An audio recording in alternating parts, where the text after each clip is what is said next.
ತಮಿಳುನಾಡು, ಕೇರಳ, ಮಂಡ್ಯ, ಮೈಸೂರು ಇಲ್ಲಿಗೆಲ್ಲ ಏನು ಮರಳು ಸಪ್ಲೈ ಆಗುತ್ತೆ ಇದೇ ಪ್ಲೇಸಿಂದ ಸಪ್ಲೈ ಆಗುತ್ತೆ.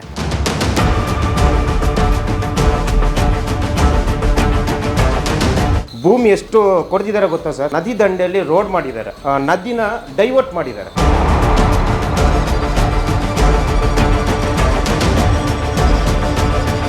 ಅಲ್ಲಿ ನದಿ ಡೈವರ್ಟ್ ಆಗಿದೆ, 100 ಅಡಿ ಕೊಡ್ದಿದ್ದಾರೆ, ಅಕ್ರಮವಾಗಿ ಮರಳು ಹೋಗ್ತಾ ಇದೆ. ಇಲ್ಲೇ ಪಕ್ಕದಲ್ಲಿ ಗ್ರಾಮ ಪಂಚಾಯತಿ ಇದೆ, ಆದ್ರೂ ಇವರು ಲಾರಿ ಹೋಗೋದು ಗೊತ್ತಾಗಲ್ವ ಇವರಿಗೆ? ಏನ್ ಕಣ್ಣಿಲ್ವ ಇವರಿಗೆ?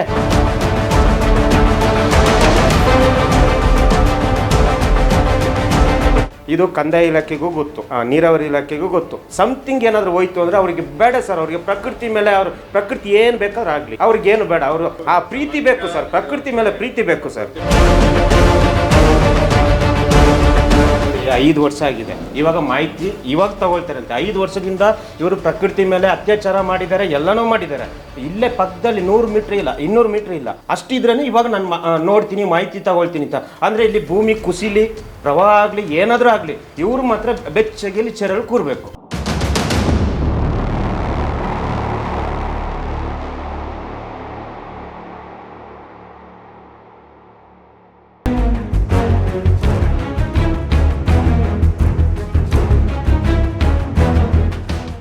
ಭಯಾನಕ ದೃಶ್ಯ ಕಂಡು ಬೆಚ್ಚಿಬಿದ್ರ ಭೂಮಾತೆಯ ಗರ್ಭಕ್ಕೆ ಈ ಪರಿ ಕನ್ನ ಹಾಕಿದವರು ಯಾರು, ಎಲ್ಲಿ ಅನ್ನೋ ಪ್ರಶ್ನೆಯ ಎಸ್, ಇದು ಸಕ್ಕರೆಯ ನಾಡು ಮಂಡ್ಯ ಜಿಲ್ಲೆಯ ಶ್ರೀರಂಗಪಟ್ಟಣ ತಾಲೂಕಿನ ಬಲ್ಲೇನಹಳ್ಳಿಯಲ್ಲಿ ನಡೆದ ಬರ್ಬರತೆ. ಪ್ರಕೃತಿಯ ಮೇಲೆ ಕಳೆದ 5 ವರ್ಷಗಳಿಂದ ನಡೆದ ಅತ್ಯಾಚಾರದ ಸಾಕ್ಷಿಗಳು.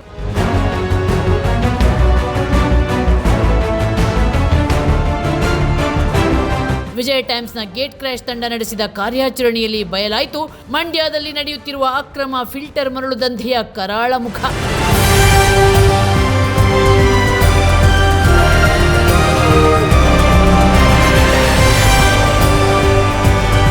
ಅಕ್ರಮ ಫಿಲ್ಟರ್ ಮರಳುಗಾರಿಕೆಗೆ 100 ಅಡಿಗಳಷ್ಟು ಭೂಗರ್ಭವನ್ನ ಅಗಿದು ಪ್ರಕೃತಿಯ ಒಡಲನ್ನ ಬಗಿದು ಹರಿಯುವ ನದಿಯ ಪಥವನ್ನೇ ಬದಲಿಸಿ ಪ್ರವಾಹದಂಥ ಭಯಾನಕ ಅಪಾಯಕ್ಕೆ ಇಡೀ ಗ್ರಾಮವನ್ನೇ ನೂಕಿದ್ದಾರೆ ಈ ಫಿಲ್ಟರ್ ಮರಳು ದಂಧೆಕೋರರು.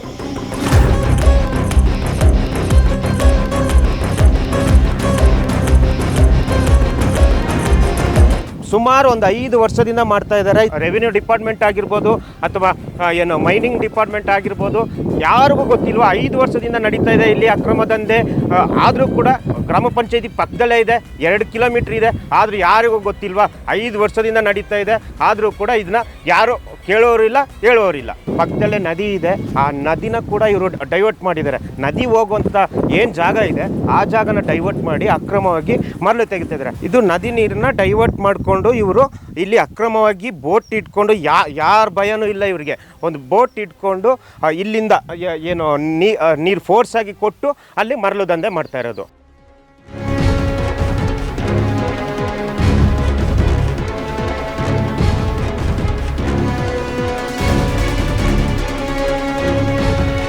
ಫಿಲ್ಟರ್ ಮರಳು ದಂಧೆಯ ಬಗ್ಗೆ ಖಚಿತ ಮಾಹಿತಿ ಪಡೆದು ವಿಜಯ ಟೈಮ್ಸ್ನ ಗೇಟ್ ಕ್ರಾಶ್ ತಂಡ ಮರಳು ಮಾಫಿಯಾದ ಅಡ್ಡದೊಳಗೆ ನುಗ್ಗುವ ಮುನ್ನವೇ ದಂಧೆಕೋರರಿಗೆ ಮಾಹಿತಿ ತಿಳಿಯಿತು. ತಕ್ಷಣ ಅವರು ಅಲ್ಲಿಂದ ಎಸ್ಕೇಪ್ ಆದರು. ಈ ಪೈಕಿ ನಮ್ಮ ಕ್ಯಾಮ್ರಾ ಕಣ್ಣಿಗೆ ಬಿದ್ದ ಅಕ್ರಮ ಮರಳು ದಂಧೆಕೋರರು ಯಾವ ಭಯವೂ ಇಲ್ಲದೆ ಅಕ್ರಮವನ್ನ ಒಪ್ಪಿಕೊಳ್ಳುವ ಪರಿಯನ್ನ ನೀವೇ ಒಮ್ಮೆ ನೋಡಿ.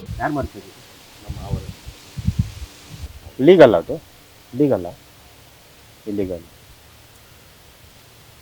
ಲೀಗಲ್ ಅದು, ಲೀಗಲ್ ಇಲ್ಲಿಗಲ್. ನದಿಯ ದಿಕ್ಕನ್ನೇ ಬದಲಾಯಿಸಿದ್ರು ನೋಡಿ. ಈ ಥರ ಭೂಮಿ ಕೊರಿಯೋದು, 100 ಅಡಿ 200 ಅಡಿ ಕೊರಿಯೋದು, ಆ ಮಣ್ಣು ತೆಗೆದು ಏನು ನದಿ ನೀರಿಂದ ಏನು ಫೋರ್ಸಾಗಿ ಬಿಡ್ತಾರೆ, ಅಲ್ಲಿಂದ ಇವರು ಮರಳು ಸಪ್ಲೈ ಮಾಡೋದು. ಅಂದರೆ ಇದು ಇಲ್ಲಿಗಲ್ ಆಗಿ ಟೋಟಲ್ ಆಗಿ ಇದಕ್ಕೆ ಲೈಸೆನ್ಸ್ ಇಲ್ಲ. ಗ್ರಾಮ ಪಂಚಾಯತಿದಾಗಲಿ, ನೀರಾವರಿ ಇಲಾಖೆಯಿಂದಾಗಲಿ ಅಥವಾ ರೆವಿನ್ಯೂ ಇಲಾಖೆಯಲ್ಲಿ ಯಾವುದೇ ಲೈಸೆನ್ಸ್ ಇಲ್ಲ, ಟೆಂಡರ್ ಇಲ್ಲ, ರಾಯಲ್ಟಿ ಕಟ್ತಾ ಇಲ್ಲ, ಅಕ್ರಮವಾಗಿ ನಡೀತಿದೆ. ಆದರೂ ಕೂಡ ಎಲ್ಲರೂ ಕಣ್ಣು ಮುಚ್ಚಿ ಕೂತಿದ್ದಾರೆ. ಏನು ಟ್ಯಾಕ್ಟ್ರ್ ಏನು ನಿಂತಿದೆ, ಅಲ್ಲೇನು ಪೈಪ್ ಇದೆ, ಅಲ್ಲಿಂದ ನದಿ ನೀರು ಬರುತ್ತೆ, ಮಣ್ಣು ಸಮೇತ ಬರುತ್ತೆ. ಆಮೇಲೆ ಫಿಲ್ಟ್ರಾಗಿ ನೋಡಿ ಇಲ್ಲಿ ನೋಡ್ತಾ ಇರ್ಬೋದು, ಇಲ್ಲೇ ಒಂದು 3-4 ಲೋಡ್ ಸಿಗುತ್ತೆ ನಿಮಗೆ. ಅಂದರೆ ಇಷ್ಟೊತ್ತು ಕೆಲಸ ಮಾಡ್ತಾಯಿದ್ರು, ಕೆಲಸ ಮಾಡ್ತಾಯಿರೋ ನಾವು ಬರುವ ಮಾಹಿತಿ ತಗೊಂಡು ಅಷ್ಟು ಬೇಗ ಎಸ್ಕೇಪ್ ಆಗಿದ್ದಾರೆ. ಅಂದರೆ ಈ ಸುತ್ತಮುತ್ತ ಹೆಚ್ಚು ಕಮ್ಮಿ ಒಂದು 10-20 ಎಕರೆಯಲ್ಲಿ ಇವರು ಅಕ್ರಮವಾಗಿ ಏನು ಮರಳು ತೆಗೆಯೋದು, ಈ ಮರಳು ತೆಗೆಯುವಂಥ ಯಾರಾದರೂ ಇವ್ರ ಹತ್ರ ಕ್ವಶನ್ ಮಾಡಿದ್ರೆ ಅವ್ರಿಗೆ ಧಮಕಿ ಆಗ್ತಾರಂತೆ.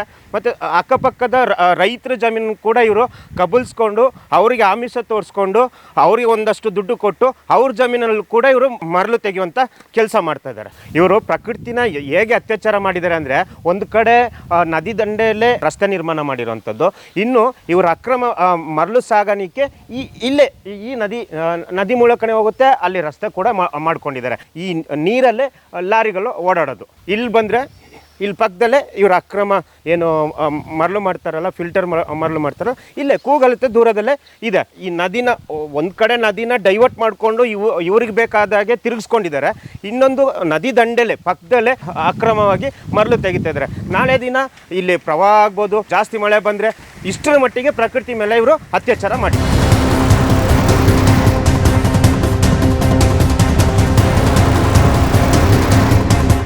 ಅಕ್ರಮಕ್ಕೆ ಕಾವಲು ಬೇರೆ ಕೇಡು. ಅಬ್ಬಬ್ಬ ನೋಡಿ, ಇವರು ಮಾಡೋ ಅಕ್ರಮಕ್ಕೆ ಹೇಗೆಲ್ಲ ಸೆಕ್ಯೂರಿಟಿ ಇಟ್ಟಿದ್ದಾರೆ ಅಂತ.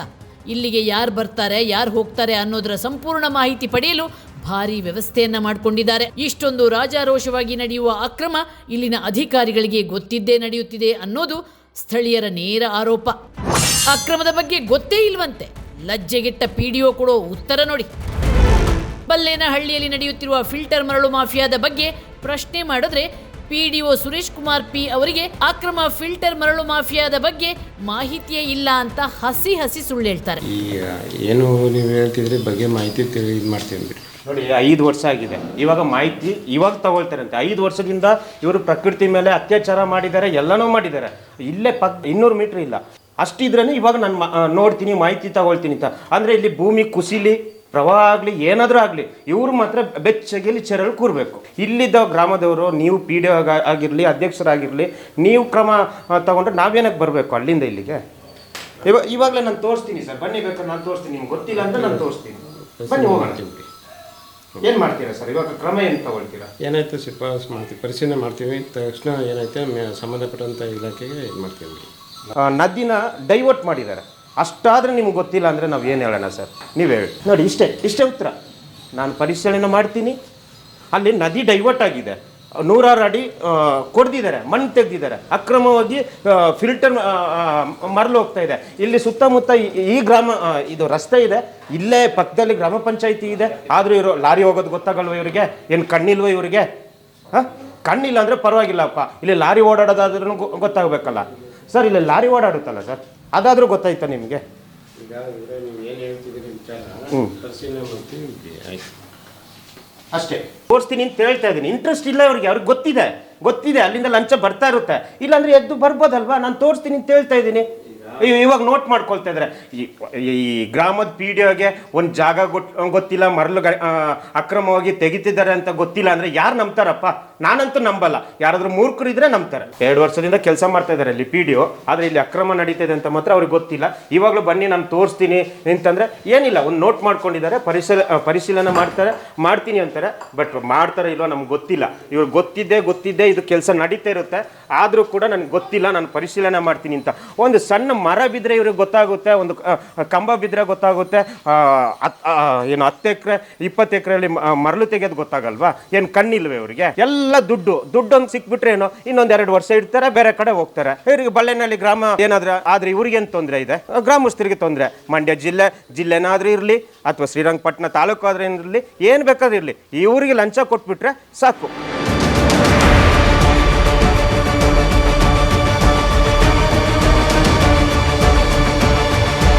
ಪ್ರಕೃತಿಯನ್ನ ಬೆಳೆಸಿ ನಾಡನ್ನ ಉಳಿಸಿ ಅಂತ ಕೋಟಿ ಖರ್ಚು ಮಾಡಿ ಜಾಹೀರಾತು ಕೊಡೋ ಸರ್ಕಾರವೇ ಇಂಥ ದಂಧೆಕೋರರ ವಿರುದ್ಧ ಕಠಿಣ ಕ್ರಮ ಕೈಗೊಳ್ಳದೆ ಬೇಜವಾಬ್ದಾರಿ ಮೆರೆಯುತ್ತಿದ್ರಿಂದಲೇ ರಾಜ್ಯದಲ್ಲಿ ಎಲ್ಲೆಡೆ ಅಕ್ರಮ ಗಣಿಗಾರಿಕೆ, ಅಕ್ರಮ ಮರಳುಗಾರಿಕೆ ಎಗ್ಗಿಲ್ಲದೆ ನಡೆಯುತ್ತಿದೆ. ಇನ್ನಾದರೂ ಸರ್ಕಾರ ಪ್ರಕೃತಿಯನ್ನ ಸರ್ವನಾಶ ಮಾಡೋ ಹೊರಟ ದುಷ್ಟರಿಗೆ ತಕ್ಕ ಶಿಕ್ಷೆ ಕೊಟ್ಟು ಈ ಕೂಡಲೇ ಅಕ್ರಮ ಮರಳು ದಂಧೆಗೆ ಬ್ರೇಕ್ ಹಾಕಲಿ ಎಂಬುದು ವಿಜಯ್ ಟೈಮ್ಸ್ ಆಗ್ರಹವಾಗಿದೆ. ಕುಮಾರ್ ಹಾಗೂ ಪ್ರಶಾಂತ್, ವಿಜಯ್ ಟೈಮ್ಸ್, ಬೆಂಗಳೂರು. ವಿಜಯ್ ಟೈಮ್ಸ್ ಬದಲಾವಣೆಯ ಹಾದಿಯಲ್ಲಿ ಹೆಜ್ಜೆ ಇಟ್ಟಿದೆ. ಈ ಹೆಜ್ಜೆಯನ್ನ ಭ್ರಷ್ಟರ ವಿರುದ್ಧ ಹೋರಾಟ ಮಾಡೋಕೆ ಬಡವರ ದಮನಿತರ ದನಿಯಾಗೋದಕ್ಕೆ ಬಳಸ್ತಾ ಇದ್ದೀವಿ. ಆದ್ರೆ ಈ ಹೋರಾಟದಲ್ಲಿ ಸಾಕಷ್ಟು ಕಲ್ಲು ಮುಳ್ಳುಗಳಿವೆ. ಆ ಕಲ್ಲು ಮುಳ್ಳುಗಳಿಗೆ ಯಾವುದೇ ರೀತಿಯಲ್ಲಿ ಅಂಜದೆ ದಿಟ್ಟವಾಗಿ ಯಾರ ಮುಲಾಜಿಗೂ ಒಳಗಾಗದೆ ಯಾರ ಹಂಗಿಗೂ ಒಳಗಾಗದೆ ನಾವು ಹೋರಾಟ ಮಾಡಲೇಬೇಕು ಅಂತಾದ್ರೆ ನಿಮ್ಮ ಸಹಕಾರ ಖಂಡಿತವಾಗ್ಲೂ ಬೇಕು. ಸ್ನೇಹಿತರೆ, ನೈತಿಕವಾಗಿ ನೀವು ನನಗೆ ಬೆಂಬಲ ಕೊಡ್ತಾನೆ ಇರ್ತೀರಾ, ಅದೇ ರೀತಿ ಆರ್ಥಿಕವಾಗಿ ನೀವು ನಮಗೆ ಸಹಕಾರ ಕೊಟ್ಟಿದ್ದೇ ಆದ್ರೆ ನಾವು ಯಾವುದೇ ರೀತಿಯ ಹಂಗಿಗೆ ಒಳಗಾಗದೆ ದಿಟ್ಟವಾಗಿ ಈ ಬದಲಾವಣೆಯ ಹಾದಿಯಲ್ಲಿ ನಾವು ಮುಂದುವರಿಬಹುದು. ಅದಕ್ಕಾಗಿಯೇ ನೀವು ನಮಗೆ ದಿನಕ್ಕೆ ₹1 ಅಂದ್ರೆ ವರ್ಷಕ್ಕೆ ₹365 ಕೊಟ್ಟು ನಮ್ಮ ವಿಜಯ ಟೈಮ್ಸ್ನ ಚಂದಾದಾರರಾಗಿ. ಆ ಮೂಲಕ ನಮಗೆ ಪ್ರೋತ್ಸಾಹ ಕೊಡಿ, ಶಕ್ತಿ ತುಂಬಿ. ಜೊತೆಗೆ ಯೂಟ್ಯೂಬ್ನಲ್ಲಿ ಸಬ್ಸ್ಕ್ರೈಬ್ ಮಾಡಿ, ಫೇಸ್ಬುಕ್ಕಲ್ಲಿ ನಮ್ಮ ವಿಜಯ ಟೈಮ್ಸ್ ಅನ್ನ ಫಾಲೋ ಮಾಡಿ, ಇನ್ಸ್ಟಾಗ್ರಾಮ್ನಲ್ಲೂ ಕೂಡ ಫಾಲೋ ಮಾಡಿ.